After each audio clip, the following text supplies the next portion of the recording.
Ketika kita berbicara tentang peran perempuan dalam peradaban kebudayaan itu karena Indonesia berada dalam siklus patriarki yang mendominasi, itu saya rasa akhirnya membuat bahwa seakan-akan tumbuh kembang anak, baik atau tidaknya anak ini tergantung pada ibu. Padahal sebenarnya kan peran ayah juga sangat penting di situ.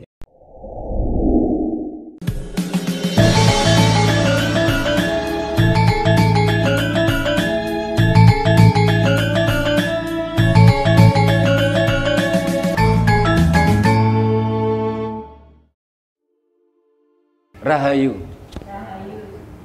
Para pemirsa Raket Prasojo TV channel yang kami hormati, kita berjumpa kembali dalam kegiatan Yayasan Raket Prasojo, Lembaga Pengkajian, Pelestarian dan Pengembangan Budaya Nusantara. Nah, para pemirsa yang saya hormati, beberapa waktu yang lalu kita barusan mendatangkan caleg laki-laki. Kita bicara dengan tema militansi legislatif agamis dan kelalaian legislatif nasionalis. Nah, sekarang gantian kita mendatangkan caleg perempuan, karena di dalam undang-undang pemilu ini ada persyaratan untuk semua partai politik yang ingin mengajukan calegnya harus ada keterwakilan perempuan itu 30%. Sehingga kita akan mengangkat tema caleg perempuan harus wanita Indonesia. Nah, ini sebelum kita membedah bahasan kita hari ini, akan kita perkenalkan dulu satu persatu nama, terus dari partai apa, dapil mana. Nah, mulai dari sebelah saya, silakan, monggo Mbak Yeti. Sudah on ini ya? Sudah. Rahayu. Perkenalkan, saya Yeti Ernawati, saya Bacalek dari PSI Dapil 2 Turen Dampit Tirto Yudo Ampel Gading di Kabupaten Malang. Caleg partai PSI. Silakan. Rahayu. Saya Intan Lindara Kartikasari. Saya dari Dapil 7 Kabupaten Malang ya. Meliputi kecamatan mana? Meliputi Kecamatan Poncokusumo, Jabung, Tajinan, Wajak, dan juga Tumpang dari Partai Perindo. Terima kasih Mbak Lindara. Iya. Sebelahnya. Rahayu. Nama saya Oktarika Adisti, biasa dipanggil Okta. Saya dari Partai Gerindra, caleg DPRD Kota Malang dari Dapil 2 Blimbing. Saya berangkat dari praktisi public speaking dan pemerhati perlindungan perempuan dan anak. Terima kasih Mbak Okta. Ini ketiga caleg kita sudah memperkenalkan diri. Nah, saya ingin tanya kepada caleg kita ini,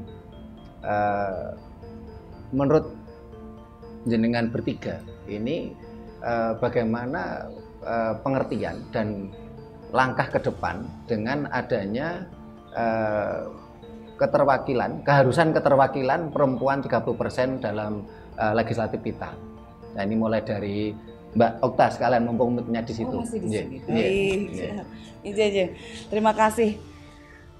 Keterwakilan perempuan 30% itu saya rasa seharusnya tidak hanya terjadi pada pemilihan calon legislatif.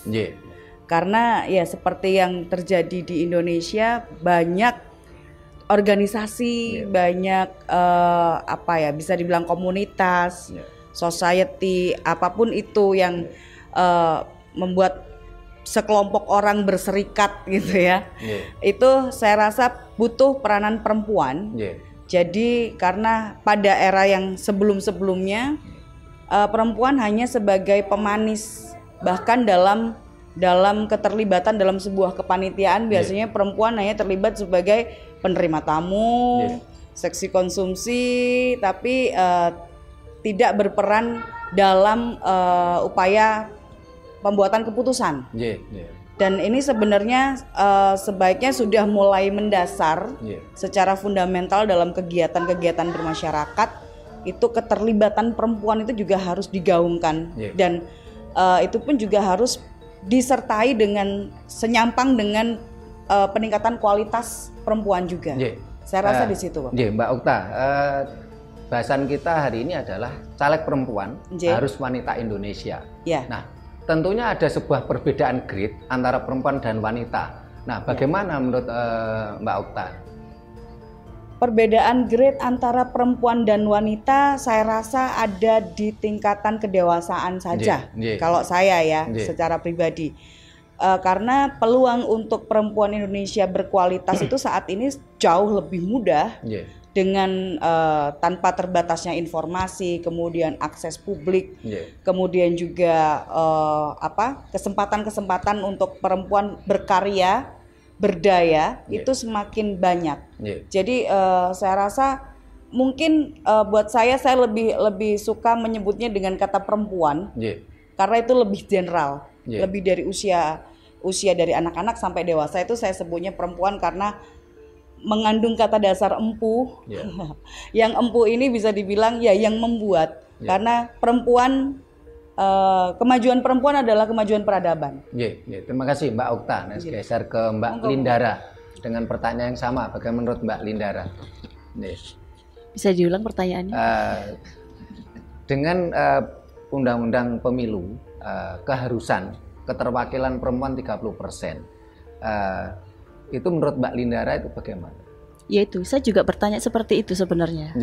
Kenapa harus 30%? Kenapa nggak 35, 40 dan selebihnya seperti itu? Nah, awalnya kan saya sebenarnya bukan karena 30% harus memenuhi syarat untuk menjadi caleg partai ya kan. Karena pada saat itu memang dari tahun 2019 saya hanya ikut menjadi anggota saja. Tidak ada niat untuk menjadi caleg. Tapi karena ada tawaran di daerah Malang, keterbatasan dan kekurangannya dari Partai Perindo, jadi saya menawarkan diri untuk memenuhi persyaratan tersebut. Lah, kenapa harus 30?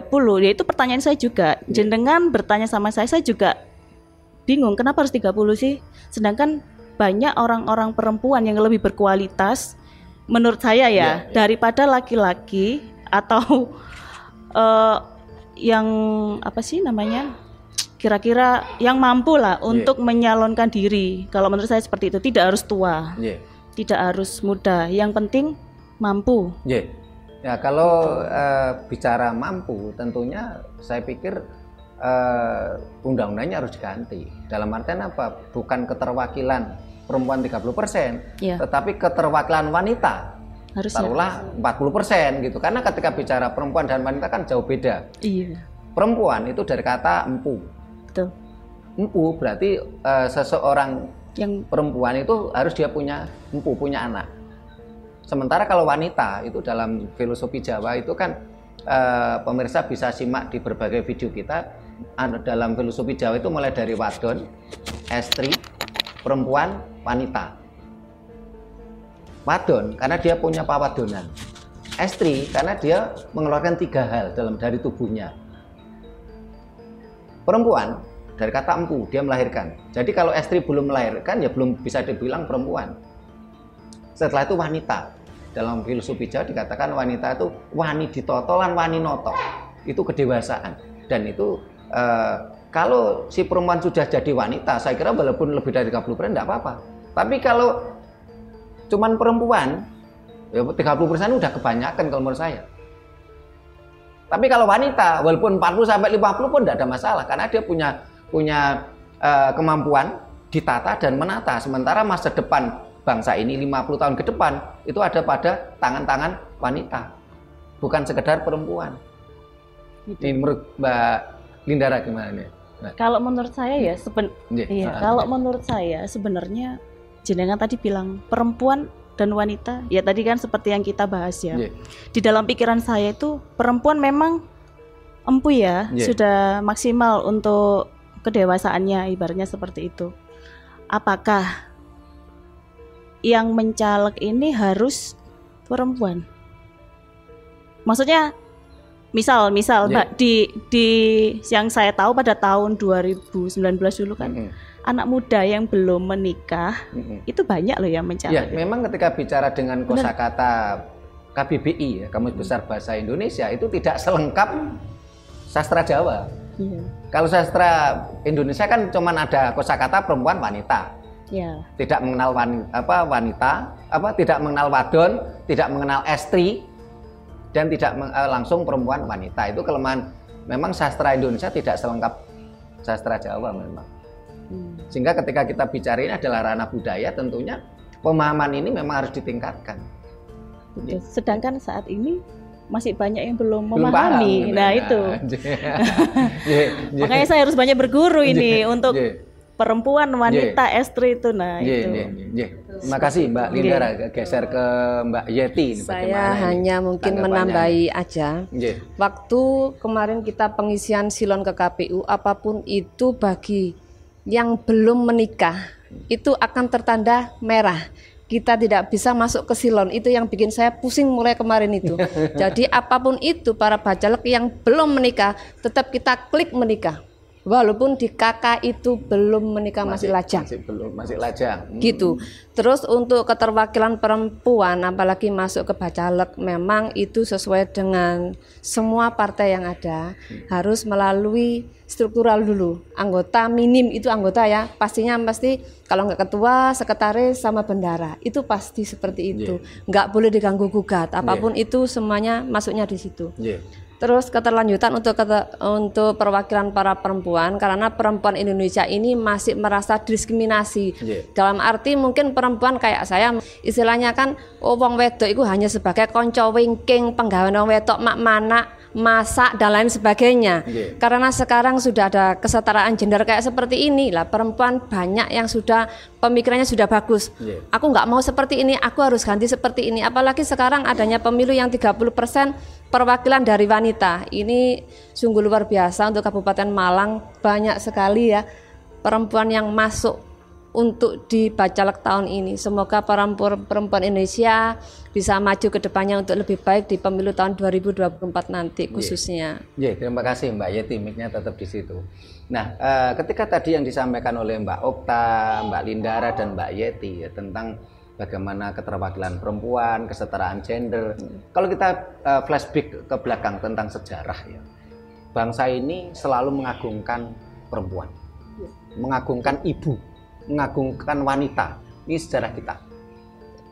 Bahkan raja pertama yang terkenal itu Ratu Sima, itu abad ketiga. Terakhir kita kehilangan nilai-nilai wanita ya, ini kehancuran Majapahit. Coba kita renungkan bersama sejarah ini. Karena pada masa Majapahit kita masih mengenal Ratu Suhita, Ratu Tribhuwana Tunggadewi, Ratu Gayatri yang mampu menguasai sepertiga dunia. Tapi setelah Majapahit jatuh, kita ke Kesultanan Demak, bangsa ini kedatangan ajaran Dayoh, perempuan kehilangan segala hak-haknya. Jadi ini fakta sejarah. Saya bukan menjelek-jelekan ajaran Dayoh tadi, enggak. Ini kita bicara fakta sejarah. Kenapa? Karena ajaran Dayoh tadi memang tidak begitu menghargai perempuan. Bahkan di dalam kitab sucinya tidak ada satupun ayat yang bicara kepentingan perempuan. Ini ajaran Dayoh tadi, sehingga Indonesia, bangsa Nusantara kehilangan nilai-nilai kewanitaan itu setelah kehancuran Majapahit. Yang mudah-mudahan nanti dengan banyaknya kesadaran entah itu caleg bukan caleg ya, tapi sudah legislatif lah. Legislatif wanita, bukan sekedar perempuan, legislatif pria, bukan sekedar laki-laki. Ini akan membawa kejayaan Nusantara, mengembalikan nilai-nilai luhur budaya kita, budaya Nusantara. Sehingga nantinya perempuan-perempuan ini menjadi wanita dan mampu membawa peradaban lebih baik, dan disitulah mengajarkan kepada anak-anaknya. Dan ingat 50 tahun ke depan masa depan bangsa ini ada di tangan para wanita-wanita itu. Nah, ketika melihat fakta demikian ya, bahkan mohon maaf, setelah kehancuran Majapahit wanita terpuruk ya, bahkan hilang, nilai-nilai wanita hilang, tinggal perempuan. Seperti ajaran Dayo tadi, sehingga perempuan hanya dinilai dari objek seksual dan sensual aja. Suruh mana, masak, itu aja. Ya untung saja masih sedikit tersisa nih ajaran Jawa, yaitu konco wingking. Konco wingking itu sebenarnya bagus Mbak Yati. Kenapa? Karena perempuan diberi hak prerogatif di belakang. Dia punya kemerdekaan di belakang. Sehingga kalau laki-laki itu ngurusi belakang, itu laki-laki kalau dalam ajaran Jawa itu negatif, sampai dikatakan wong lanang cupar. Ini kesetaraan gender, jadi the right woman, the right job. Nah, melihat kondisi seperti ini, apa pemikiran, ya, ide-ide dari jenengan bertiga supaya nilai-nilai kewanitaan tidak hanya dipandang sekedar perempuan, sehingga mampu membawa kembali kejayaan peradaban Nusantara. Apa ide-ide pemikiran panjenengan? Mulai Mbak Yati terus ke, silakan. Kalau ide saya sih dari sekarang yang ada, jadi mereka tahu seperti apakah yang di dalam ini, uri-uri budaya apa yang kita pelajari. Setelah dari seperti itu, jangan lupa juga, terkadang kan ini suami juga banyak yang menghendaki, ndak usahlah ikut-ikut kegiatan kayak gitu, pasti nanti efeknya seperti ini dan ini dan ini. Padahal untuk perkembangan anak itu semuanya itu tergantung kepada ibu. Karena mungkin di sini banyak perempuan yang tidak diperbolehkan ikut sama suaminya kegiatan, apalagi soal organisasi. Itu yang paling sangat sulit. Pasti pemikiran suami nanti kalau istrinya ikut organisasi seperti ini, permasalahannya pasti seperti ini, pulang pasti akan bertengkar, itu otomatis. Apalagi perempuan sekarang seperti saya dan mbak-mbaknya semuanya ikut di bacalek, suami ada yang merasa minder, oh istriku ternyata ikut nyalek, aku kok enggak ya, pasti ada yang seperti itu. Apalagi sekarang kayak mungkin Mbak Okta sama Mbak Dara itu mungkin kemarin waktu pengisian silon pun kita juga sampai malam ya, karena sinyalnya silon juga nggak bisa masuk ya, itu juga bikin para suami yang di rumah kayak gini-gini itu pasti. Tapi saya yakin kalau suami-suaminya itu memahami ajaran Jawa nggak akan seperti itu, karena pasti. Ajaran Jawa begitu mengagungkan wanita. Pasti. Kita punya banyak contoh tokoh-tokoh wanita hebat di Nusantara. Betul, tapi kalau suaminya itu mabuk ajaran Dayo, ya keluar rumah aja nggak boleh kok. Benar. Istilahnya kalau dalam saya memberikan kesempatan kepada para istri yang ada di rumah untuk menatap masa depan demi keluarga dan anak, itu saja. Dan juga untuk NKRI. Ya, terima kasih Mbak Yati. Terus pindah ke Mbak Lindara. Apa ide-ide pemikirannya supaya semakin apa istilahnya wanita-wanita Indonesia semakin muncul, nggak sekedar cuman perempuan ya, supaya mampu membawa peradaban Nusantara lebih kembali jaya seperti masa Majapahit ini. Jadi gini, wanita ya. Kan sudah menikah. Wanita jelas sudah menikah karena dia harus menata anak-anaknya. Iya. harus kawin lah, bukan menikah. Sudah menikah pasti sudah berstatus kawin. Sudah kawin. Itu wanita maju ndaknya itu tergantung suaminya memang. Betul kata Mbak Yati. Saya juga. Saya wanita. Tergantung suami saya. Kalau suami saya nggak ngebolehin, tapi kalau saya mau, saya tetap berangkat. Meskipun saya dibilang, kamu tuh nggak nurut, nggak gini loh. Kalau saya benar, ya sudah saya berangkat. Kan saya nggak salah. Ya paling tidak harus menanamkan kepercayaan suami. Percaya loh, aku akan bisa jaga diri. Nah kalau nggak mampu memunculkan rasa nyaman pada suami, tentu suami nggak akan mengizinkan. Iya betul. Kalau suami saya memang orangnya itu kadang ngebolehin, tapi ya gitu. Yo ngomong dhisik ta Beb gitu kan. Ya saya bilang. Tapi bilang kalau sudah berangkat. Karena kalau saya bilang iya. Jadi kalau misal saya sebelum berangkat bilang pasti nggak boleh. Itu karakter suami saya. Jadi wanita Indonesia mau maju ndaknya, saya bilang tergantung suaminya. Kalau suaminya memperbolehkan akan maju. Sedangkan seorang ibu, ya di sini saya kan juga seorang ibu, punya anak. Saya juga butuh refreshing, tidak melulu di rumah ngerawat anak, didik anak. Saya juga butuh refreshing. Seperti nyalek ini refreshing buat saya, karena kesana kesini Malang sini kan banyak perjalanannya, jadi saya termasuk. Jadi tujuan utamanya refreshing, bukan menang. Menang itu bonus. Gitu. Jadi tergantung suami. Semua itu tergantung suami. Kalau suami saya misal nggak ngebolehin saya nyalek, ya sudah, nggak akan maju saya, nggak akan ada di dapil 7. Gitu. Sudah cukup seperti itu. Terima kasih Mbak Lindera. Ke Mbak Okta, silakan ini. Ini semakin hangat ini ya. Ini semakin oke ini sepertinya. Ada beberapa statement dari Mbak Yeti dan juga Mbak Dara yang saya agak kurang sepaham, Bapak. Jadi apa ini? Beda dapil kok. Iya, ada masalah ya. Ada maksudnya ini ya dinamikanya seperti ini. Saya rasa memang begitu. Jadi ketika kita berbicara antar kita sedikit agak maju dulu ya dari statement terakhirnya dari Mbak Dara. Statement bahwa maju tidaknya seorang perempuan itu tergantung dari laki-laki, ya kan?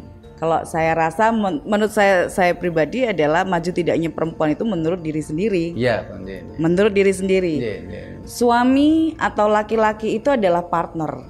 Karena kita sedang berbicara dengan responsif gender, kesetaraan, ya. Dan sebenarnya dalam sebuah hubungan apapun. Relasi apapun, pertemanan, persaudaraan, keluarga, bahkan sampai suami istri itu sebetulnya sama dengan politik. Intinya adalah kompromi. Iya enggak? Kalau misalnya dari awal seperti misalnya perempuan dan laki-laki ada rasa, ya kan? Kemudian banyak ngobrol, otomatis di situ ada kesepahaman, ada kesepakatan, ada konsensus akhirnya yang membuat mereka sepakat untuk menuju ke pernikahan. Dalam menjalankan roda pernikahan pun itu pun juga pasti ada kesepakatan yang lainnya gitu loh. Saya rasa hari ini laki-laki, kaum pria semuanya itu sudah sangat luar biasa. Jadi sudah mulai bisa membedakan mana kodrat dan yang mana bukan, gitu kan. Karena kalau dulu nih kita perempuan kan selalu ingat kodratmu lah, kodrat kita kan melahirkan dan menyusui, ya kan, yang laki-laki tidak bisa.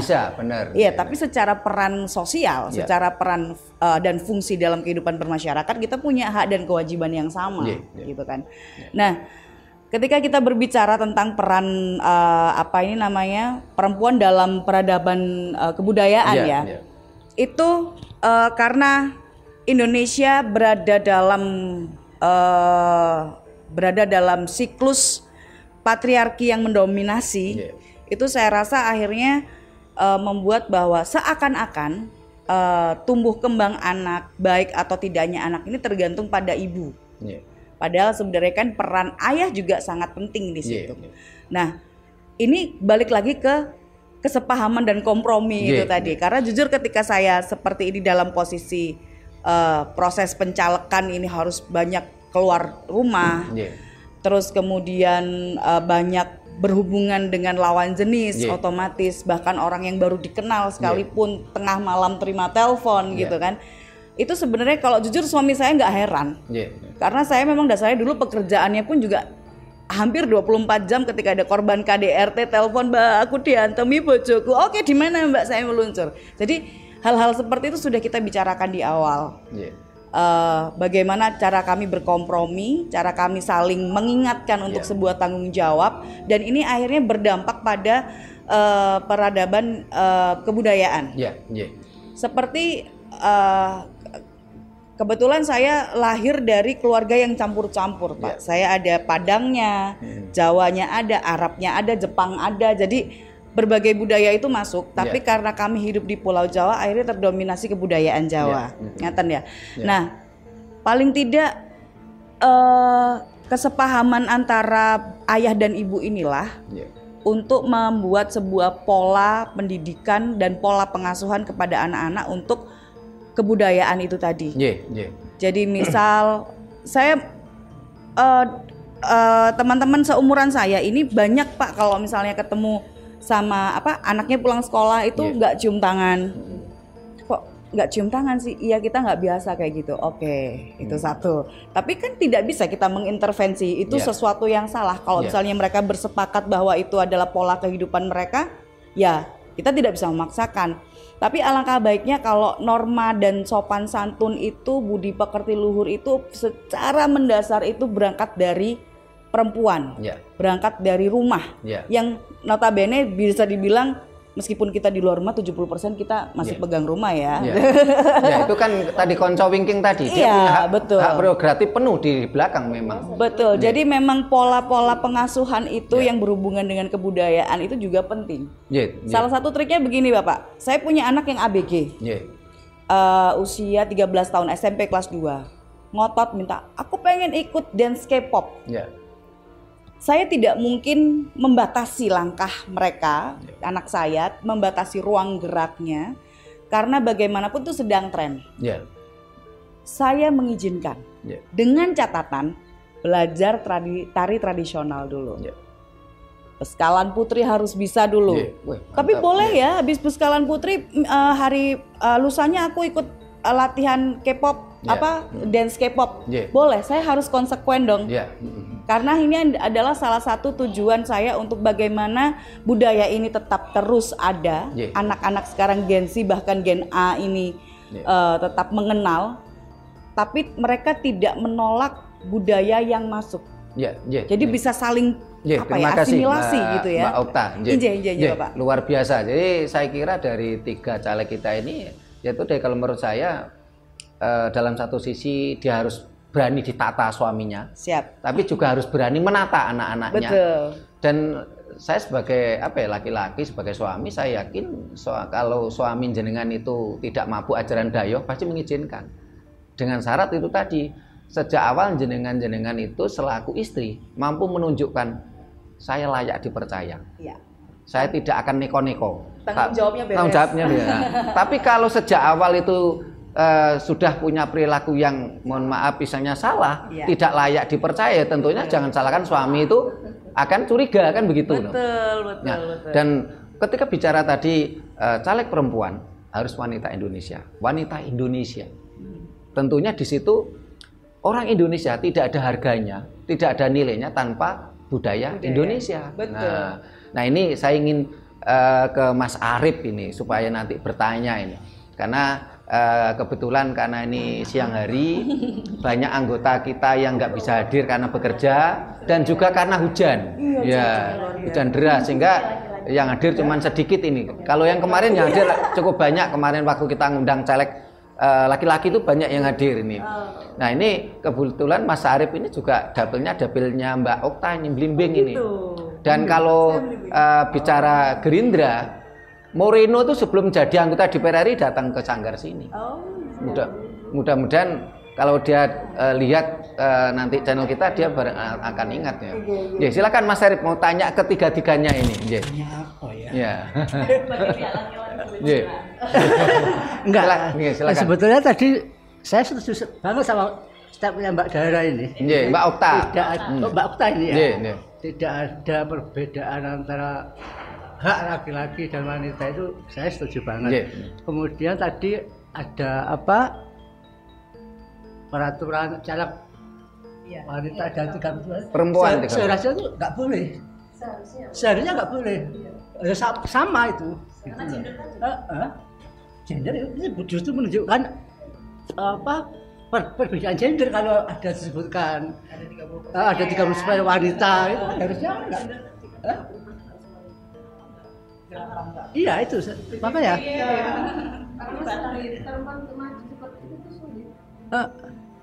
Enggak, tapi tetap aja itu kan membedakan.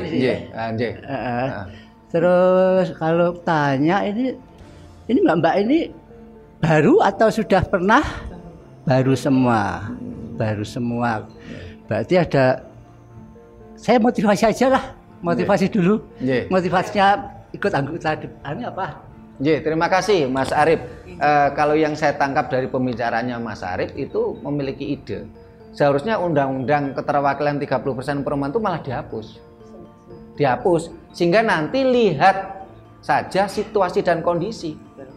Bisa jadi cuma 10%, bisa jadi 60-70%. Yang penting tadi, ketika perempuan sudah mampu menjadi wanita, lebih dari 60 tidak masalah. Kenapa? Tadi saya katakan di dalam sejarah bangsa kita, Nusantara, kita pernah punya banyak tokoh wanita hebat. Tetapi setelah kehancuran Majapahit dan kita kedatangan ajaran Dayo, disitulah mulai nilai-nilai wanita kita hilang. Karena ajaran Dayo tadi memang tidak ada tidak memandang perempuan ini hanya sekedar seksual dan sensual. Bagaimana perempuan itu memang empu punya anak, tapi nilai wanita hilang. Karena memang dalam ajaran Dayo tadi tidak istilahnya, bahkan di kitab sucinya aja nggak ada satupun ayat yang bicara kepentingan perempuan kok. Sehingga di situ kan perempuan itu hanya dipandang dari sisi seksual dan sensual, bukan nilai-nilai yang berkualitas gitu loh. Nah ini tadi ada satu pertanyaan saya yang belum terjawab tadi sebenarnya oleh ketiganya. Pertanyaan saya tadi apa? Bagaimana kiat Anda bertiga, ide-ide Anda bertiga, supaya nilai-nilai kewanitaan kembali muncul dan mampu membawa peradaban kejayaan Nusantara seperti pada masa Majapahit. Ya, mulai Mbak Okta terus geser ke sini. Silakan Mbak Okta. Yang pasti kalau ide-ide tentang balik lagi ke peradaban kebudayaan. Ide nanti kalau kira-kira sudah jadi anggota legislatif tentunya kan punya power. Nah kalau sekadar saat ini kan baru ide. Nanti yang kira-kira mampu akan diterapkan ketika penjenengan jadi anggota legislatif. Ini sebenarnya mimpi saya dari dulu. Secara pribadi. Saya berharap sekali di Kota Malang itu ini ada hubungannya dengan pendidikan. Itu punya SMK budaya. Karena yang saya lihat selama ini kesenian dan berkebudayaan itu anak-anak hanya menerima dari kegiatan ekskul. Kemudian setelah ekskul juga banyak memang kegiatan kayak lomba-lomba, festival, pertunjukan, pagelaran itu banyak. Hanya karena ekskul itu jadwalnya itu secara durasi tidak banyak, hanya 1 minggu, anggaplah 1 atau 2 jam. Akhirnya ketika pemahaman kebudayaan dari misalnya kita ambil contoh satu tarian saja. Satu tarian saja itu kan membawa pesan yang banyak. Ya kan, dari gerakannya, dari kostumnya. Nah, saya rasa itu butuh diberikan sosialisasi yang jauh lebih detail kepada anak-anak. Kayak misalnya tentang kita berada di Malang, kita punya kekayaan panji, topeng yang segitu banyaknya dengan berbagai macam karakter, dengan berbagai macam historical cerita di belakangnya. Itu alangkah baiknya kalau misalnya ini menjadi sebuah, sebelum menuju ke SMK budaya itu tadi, karena SMK kan sudah di atas SMP ya. Ada sebuah semoga bisa menjadi masuk di kurikulum. Itu bisa masuk menjadi sebuah pelajaran sejarah tertentu mungkin, atau pemahaman asal usul tentang topeng. Tidak hanya sekedar mengenal, oh ini topeng Bapang, ini apa gerbek sabrang dan lain-lain, tapi juga bisa mengidentifikasi dan mengenal karakter ini apa yang dimaksud. Jadi ketika anak-anak ini membawakan tarian itu, paham bagaimana harus bersikap. Akhirnya secara tidak langsung ini akan berpengaruh dengan kebudayaan. Sebelum kebudayaan jadi kebiasaan. Bagaimana kita bersikap, bagaimana kita duduk. Harus itu tahu kan tata krama. Betul, tadi, tata krama bagaimana. Karena tata kramanya orang Indonesia itu berbeda dengan tata krama dengan orang Eropa. Berbeda dengan Arab. Etika makan. Kemudian istilahnya mungkin saya yakin ini banyak sekali nggak kenal dengan kebiasaan toto dahar. Nah itu yang mulai bisa disosialisasikan ke anak-anak SD terutama. Mungkin bisa dimulai dengan memakai kebaya pada hari-hari tertentu, ya kan, tidak hanya sekedar momentum tapi jadi apa ya, maksudnya kayak mingguan gitu loh. Mingguan pakai baju adat, nggak harus adat Jawa juga, tapi ada tergantung minimal daerahnya. batik. Minimal batik Malangan yang bagaimana itu memang harus mulai dikenalkan. Dan juga mungkin ini akhirnya karena ini Gen Z, Gen A dan gen-gen yang lain sebagainya ini jauh lebih bisa masuk dengan tayangan-tayangan konten Jadi bisa jadi PR juga dari teman-teman Dignas untuk membuat konten yang betul-betul menarik. Karena saya yakin kalau perkontenan duniawi itu nggak akan habis kreatifnya, gitu kan. Apalagi di Malang banyak sekali kampus-kampus yang kreator-kreator yang bagus-bagus gitu loh, baik animasi ataupun apapun itu bisa terima mungkin kasih bisa Mbak Okta. Gitu, Bapak. Ya, mudah-mudahan Mbak Okta nanti bisa masuk jadi anggota legislatif, karena apa yang disampaikan Mbak Okta tadi ini tanpa janjian loh ya, saya baru kenal ini. Beberapa tahun yang lalu saya bersama Suwargi Pak Bagus, Kepala Sekolah SMK 2 Jalan Veteran. Ini kita sudah memikirkan ingin mendirikan SMK Budaya di Malang ini. Sayangnya beliaunya keburu meninggal dunia, Pak Bagus. Jadi mudah-mudahan nanti Mbak Okta bisa masuk jadi anggota legislatif Kota Malang, terus banyak pendukungnya ya. Karena itu tadi orang Indonesia tidak ada nilainya, tidak ada harganya tanpa budaya Indonesia. Kalau orang Indonesia niru Arab menjadi Arab KW, ya kita tetap menjadi budaknya orang Arab kan. Nah, ini kita kalau ya gimana, kita mau ngaku Arab, kita bukan orang Arab. Ngaku Indonesia, kita sudah kehilangan keindonesiaan kita. Akhirnya kan Arab KW. Nah, ini kan yang menjadikan kita keprihatinan gitu loh. Sehingga dari pencapresan ini kita kan juga prihatin karena calon ibu negara semuanya kok nggak ada yang wanita Indonesia gitu lah. Tapi kita tidak akan bicara pencapresan di sini. Nah, ini saya ingin geser ke Mbak Lindara. Ini apa idenya yang sekiranya nanti kalau jadi anggota DPRD Kabupaten Malang ya, yang sekiranya bisa dikerjakan ide-idenya supaya nanti nilai-nilai kewanitaan itu muncul, bukan sekedar perempuan. Dan bagaimana idenya supaya bangsa ini kembali jaya, tokoh-tokoh wanita muncul seperti halnya ketika bangsa ini maju, bangsa kita jaya seperti Majapahit, itu ada tokoh wanita hebat. Zaman Singosari kita punya tokoh wanita hebat. Pada masa Daha dan Jenggala kita juga punya tokoh-tokoh wanita hebat. Bahkan pada masa Daha dan Jenggala ini penasihat raja ini perempuan.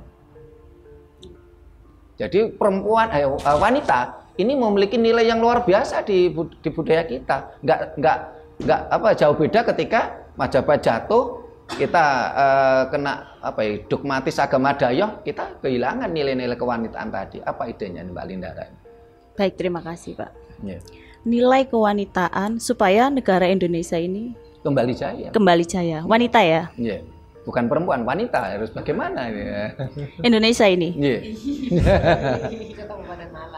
Terutama Kabupaten Malang. Kalau untuk membangkitkan, kalau saya kenapa sih masuk Malang? Kenapa? Tidak ada yang tahu, hanya saya yang tahu. Padahal rumahnya Sidoarjo ya? Saya dari Sidoarjo. Nyalek di sini ya? Di sini. Enggak nyasar. Saya ada cita-cita. Kalau di Sidoarjo kan terlalu banyak wanita bermimpi. Kalau di sini mungkin saya bisa ya bermimpi di sini. Dan mimpinya nanti nyata gitu ya. Amin, semoga saja. Saya melihat wanita Malang, bukan wanita Malang saja, banyak anak yang berkuliah dari tempat saya ke Malang. Tujuannya kuliah, mencari ilmu. Tapi kenapa bekerjanya tidak di Malang? Nah, di situ.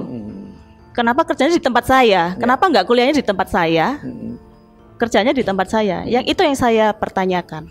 Lah, untuk memunculkan menjadi wanita, nilai wanita itu lebih kuat. Maksudnya ya siapa carane gitu kan.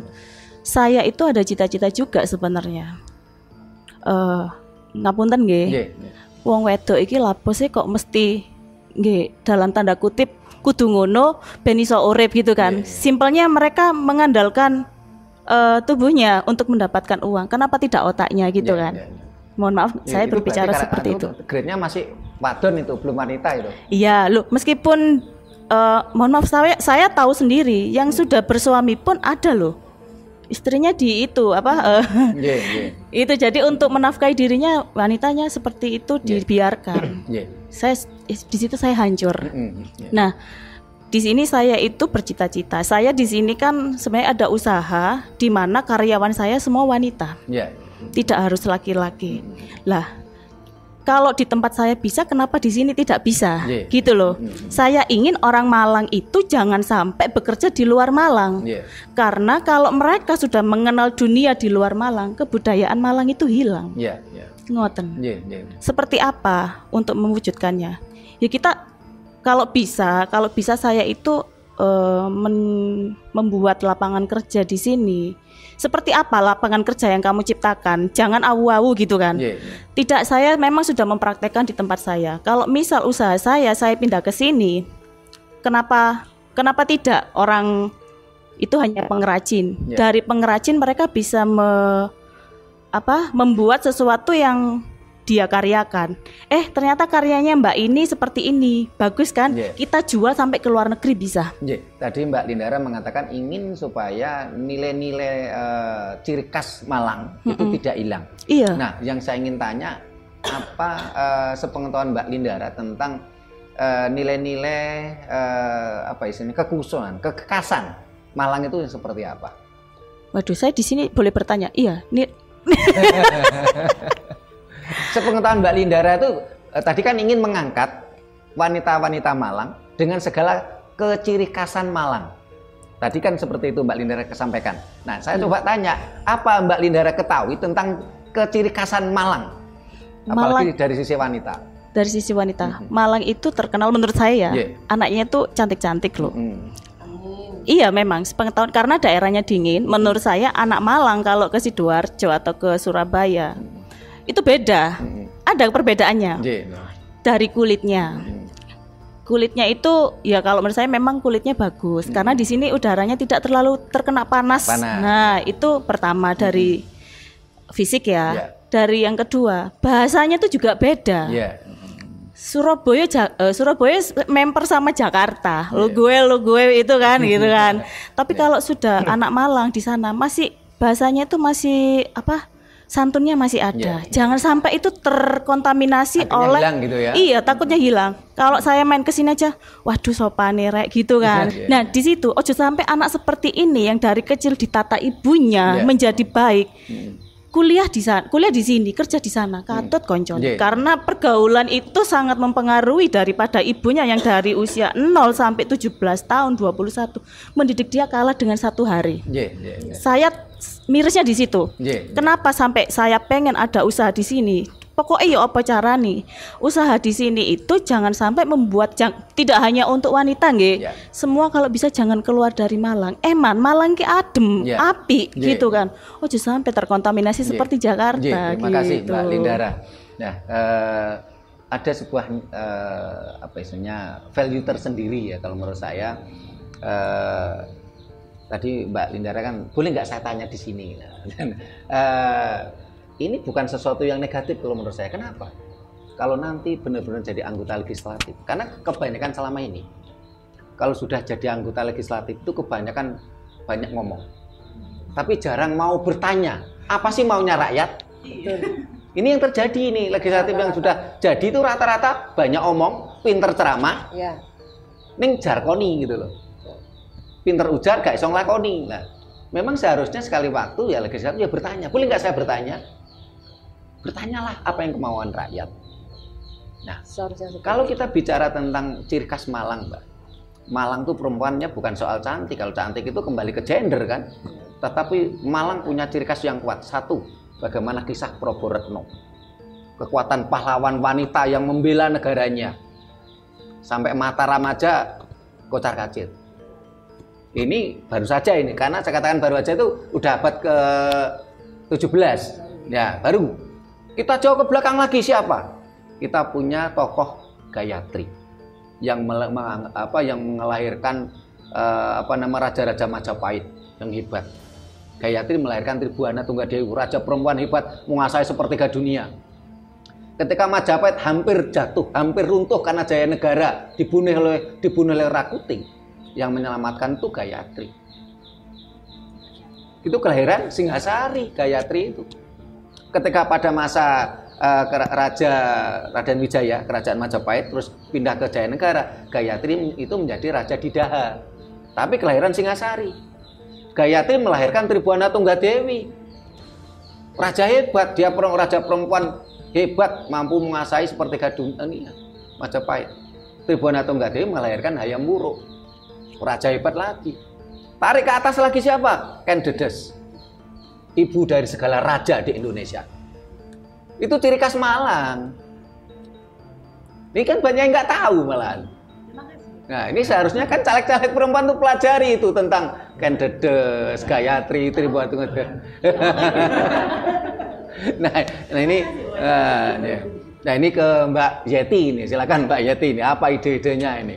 Kalau nanti jadi anggota legislatif ini. Ide saya kalau memang semesta memberikan saya kesempatan untuk duduk di kursi DPR Legislatif Kabupaten Malang, yang utama saya untuk perempuan ini, apalagi dari budaya khususnya ya, saya kepingin punya sama mungkin, kita mau punya sekolah yang bernuansa budaya, itu terus ada bahasa, sekarang bukan mulok lagi yang harus masuk bener-bener di mata pelajaran. Soal dulu bahasa daerah, sekarang kan dulu mulok ya, sekarang menjadi ekstra. Apapun itu harus kita kembalikan lagi seperti dulu, dengan pembelajaran satu pokok bahasan juga. Yang dulu kita ada PMP, yang anak-anak dulu yang benar-benar tahu etika dan lain sebagainya, sekarang diganti dengan apa ya, sekarang hilang, nggak ada. PMP itu yang sangat sulit sekali.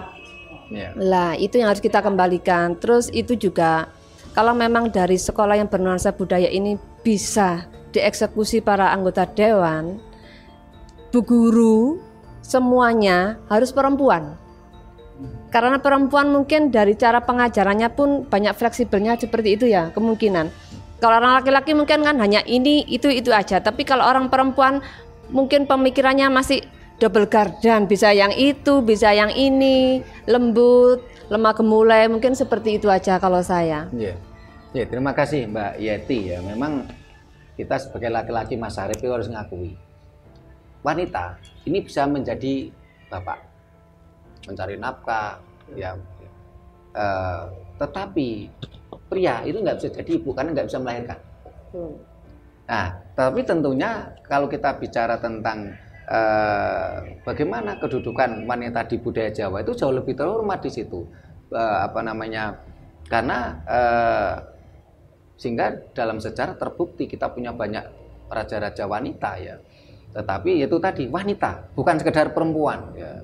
Nah sehingga ini yang harus banyak dipelajari. Jadi kalau nanti guru-guru harus perempuan, itu juga belum tentu menyelesaikan masalah gitu, belum tentu mampu, karena kita harus tahu plus minus manusia. Sehingga tadi saya lebih menitik beratkan caleg legislatif ya, atau caleg perempuan harus wanita Indonesia. Nah di sisi lain kita saat ini sedang prihatin karena wanita Indonesia semakin langka, sehingga ada banyak sastra kita, budaya kita yang hilang. Ya ini kita cukup bersyukur nih, caleg-caleg ini minimal, walaupun entah itu wanita sudah jadi wanita atau belum, tapi minimal ini perempuan Indonesia. Perempuan punya anak, tiga-tiganya sudah punya anak, punya suami. Perempuan Indonesia dengan sastranya apa? Rek mane ngembang bakung, rek mane ngandan-andan. Nah, apalagi yang tadi Mbak Okta ada keturunan Minang dengan budaya matrilineal yang kuat. Cuman sayangnya ada sesuatu yang kontradiktif ya dengan perkembangan budaya Minang akhir-akhir ini. Tapi itu tidak akan kita bahas di sini.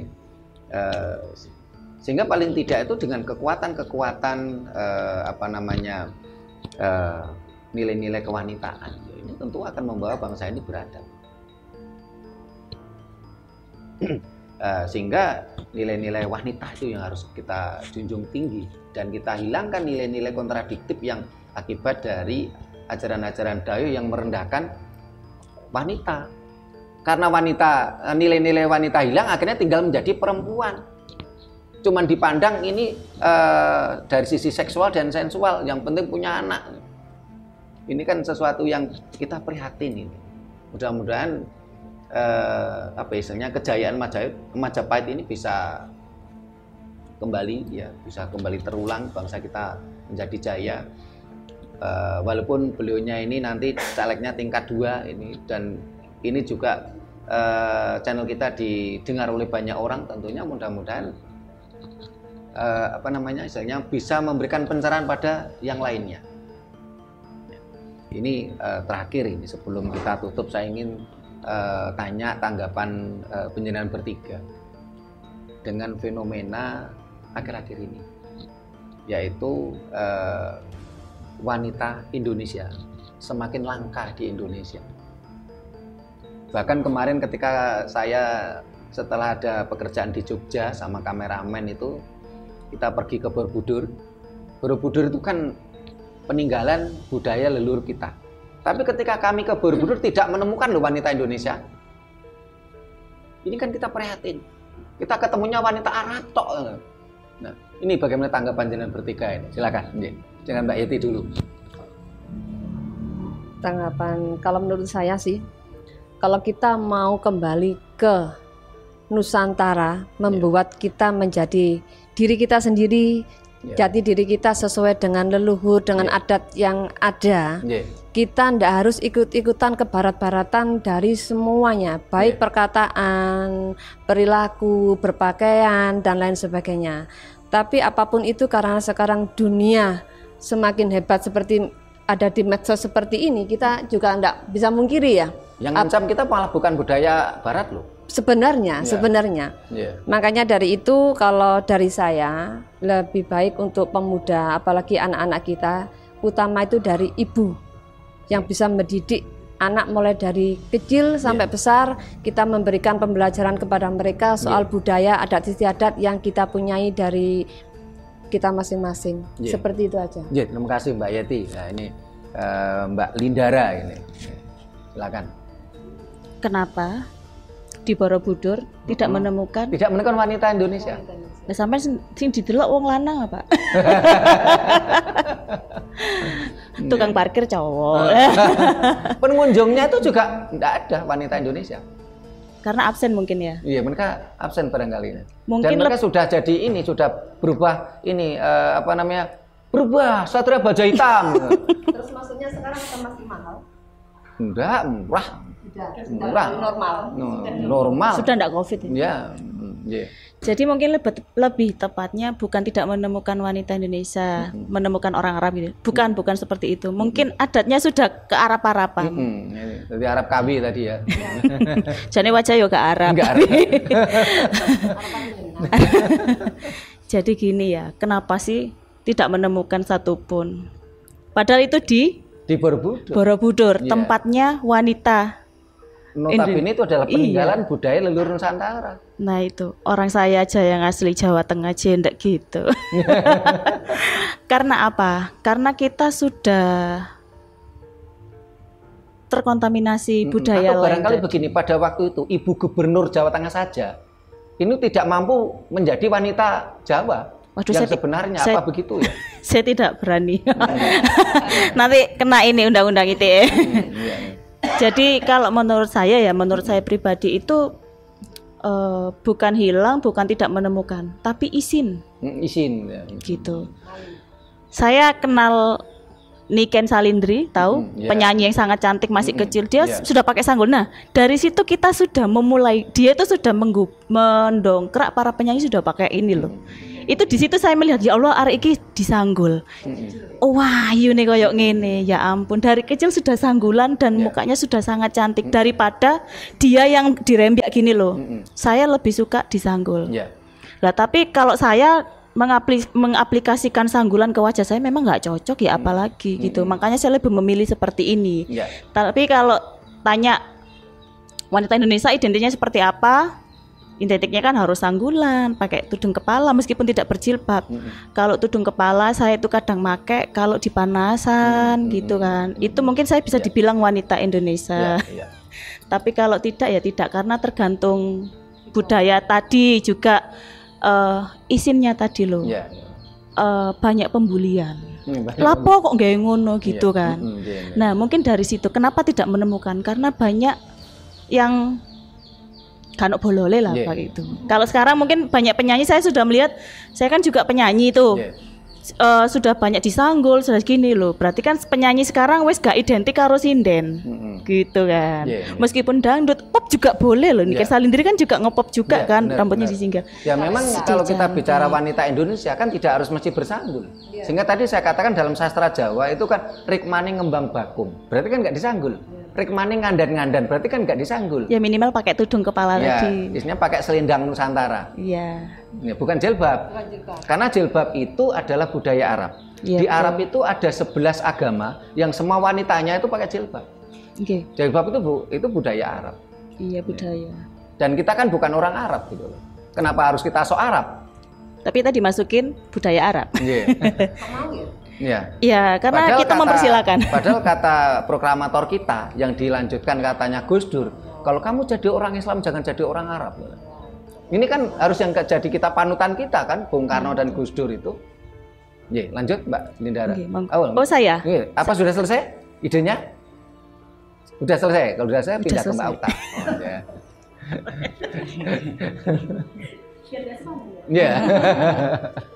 Kenapa di Borobudur tidak ada perempuan Indonesia? Ya, bukan di Borobudur tadi. Saat ini wanita Indonesia semakin langka di Indonesia. Oh, semakin langka. Sehingga tadi saya contohkan kita ke Borobudur aja, tidak ketemu wanita Indonesia. Iya.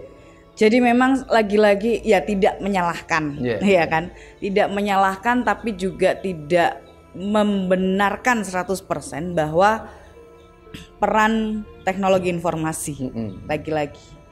Ketika muncul drakor, seharusnya niru Korea malahan ya. Korea kan masih Asia, mirip-mirip kita budayanya gitu loh. Ketika muncul drakor itu yang dilihat hanyalah style. Bagaimanapun perempuan tidak lepas dari fashion. Karena secara historical fashion pun juga berputar, ya kan. Kalau mungkin 10 tahun yang lalu kita dalam acara seperti ini pakai kebaya itu dipandang aneh. Tapi kalau sekarang sudah enggak. Bahkan dipakai hari-hari pun kebaya juga sangat nyaman. Bahkan ada teman-teman perempuan-perempuan hebat di Kota Malang tuh ada yang komunitas senam kebaya Indonesia. Ada. Nah, itu keren sekali gitu loh.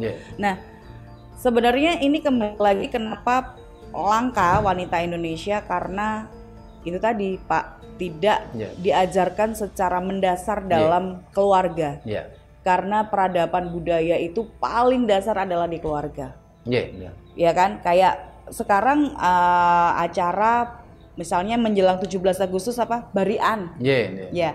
Barian orang hanya tahu adalah kumpul-kumpul, makan, ya kan, tapi tidak pernah paham apa makna tumpengnya sebetulnya. Nah, ini kan peran kita ini sebagai yang masih mengenal dan paham tentang bagaimana filosofi tumpeng. Itulah yang mulai bercerita ke anak-anak gitu misalnya. Terus kemudian tentang bubur merah, ya kan, terus tentang banyak hal.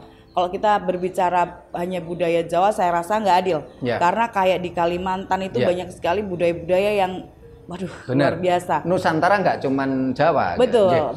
Nah, ini makanya dikembalikan lagi ke masyarakat Indonesia. Saya lebih suka menyebut masyarakat Nusantara. Nusantara ini bagaimana bisa tetap bertahan dengan budayanya adalah dilakukan. Jadi tidak hanya sekedar, mungkin kita kadang terlalu banyak ruang diskusi ya Pak. Terlalu banyak ruang diskusi tapi tidak ada implementasi, tidak ada eksekusinya. Nah, itu mungkin akan sebaiknya diskusi cukup 1-2 lalu langkahnya eksekusi, apa? kerja gitu. Betul. Gitu sih. Nun sewu Mbak Okta, mohon maaf. Saya ingin tanya ke Mbak Okta yang kebetulan tadi mengatakan keturunan Minang, ada keturunan Minang tapi sekarang di Jawa ya.